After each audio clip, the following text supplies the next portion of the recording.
Salvete omnes. Let's continue with the Aeneid, Book 1. Tum breviter dito vultum de missa provator, solvite corde metum teucri, secludete curas, res dura et regni noetas me talia cogunt, moliret late finis custode teuri. Then briefly Dido spoke out, having let down her face. Release fear from your heart, Trojans, cast out your cares. The harsh affair and the newness of my kingdom compels me to undertake such things, and to watch over my borders widely with a guard. This is a collective singular, so what she means are guards, watchmen.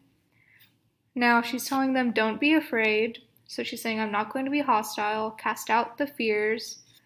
But she's explaining herself for the way that the Trojans were first treated whenever they arrived in Carthage. Because they were not treated hospitably, they were seen as pirates almost, and their ships were being threatened to be burned, and they felt like they were being treated very unfairly and very suspiciously. But she's saying, oh no, don't be afraid.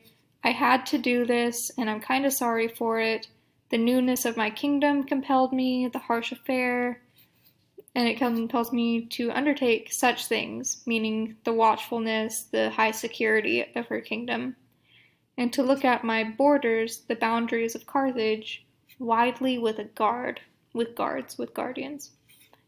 Now, the harsh affair she's referring to is namely her brother Pygmalion. She's afraid that he's going to come after her and her kingdom for revenge because he's quite savage and he murdered her husband, which is the reason she had to flee his kingdom in the first place.